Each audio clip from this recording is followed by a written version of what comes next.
వేదవ్యాస మహర్షి రచించిన 18 పురాణాల గురించి తెలుసుకుందాం. 1. మత్స్య పురాణం. మత్స్యావతారమైన శ్రీ మహావిష్ణువు మనువుకు బోధించిన పురాణం ఇది. యయాతి, సావిత్రి, కార్తికేయ చరిత్రలు ఇందులో ఉన్నాయి.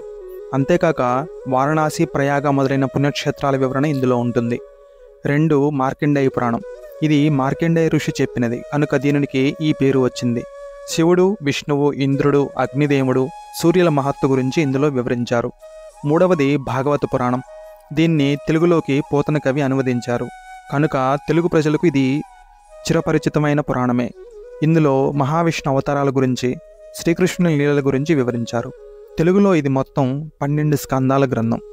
4. భవిష్య పురాణం. ఇది సూర్య భగవానుడు మనువుకు చెప్పిన పురాణం. ఇందులో వర్ణాశ్రమాల ధర్మాల గురించి, భవిష్యత్తులో జరగబోయే పరిణామాల గురించి వివరించారు. 5. బ్రహ్మ పురాణం. ఇది దక్షునికి బ్రహ్మదేవుడు చెప్పిన పురాణం. శ్రీకృష్ణుడు, మార్కండేయుడు, కశ్యపుల జీవన గాథలు ఉన్నాయి. 6. బ్రహ్మాండ పురాణం. బ్రహ్మ మరీచికి చెప్పిన పురాణం ఇది. పరశురాముడి గురించి, రాముడి గురించి, శ్రీకృష్ణుని గురించి ఇందులో వివరించారు. ఇందులో దేవతా స్తోత్ర శ్లోకాలు కూడా ఉన్నాయి. 7. బ్రహ్మ వైవర్త పురాణం. ఇది నారద మహర్షికి సావణుడు చెప్పిన పురాణం. సృష్టికి మూలమైన భౌతిక జగత్తు గురించి, పంచమహాశక్తుల గురించి ఇందులో ఉంది. 8. వరాహ పురాణం. ఇది విష్ణువు లక్ష్మీదేవికి చెప్పిన పురాణం.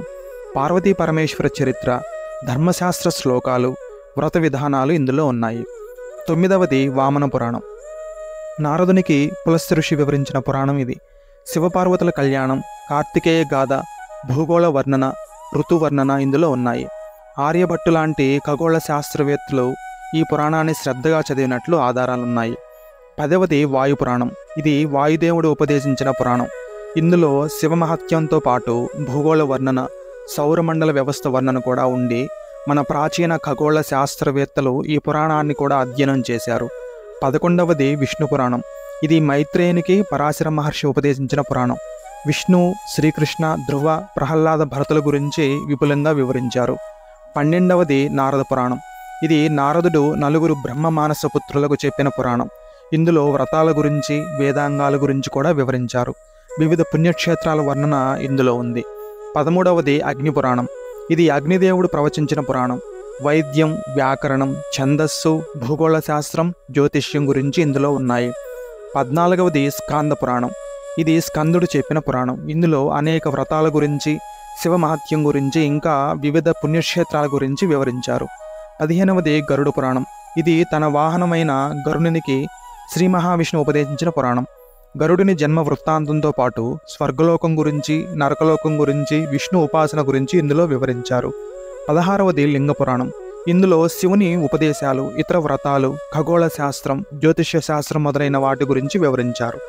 17. కూర్మ పురాణం. శ్రీ మహావిష్ణువు కూర్మావతారంలో ఉపదేశించిన పురాణం కనుకే దీనికి ఈ పేరు వచ్చింది. ఇందులో వరాహ అవతారం గురించి, నారసింహ అవతారం గురించి వివరించారు.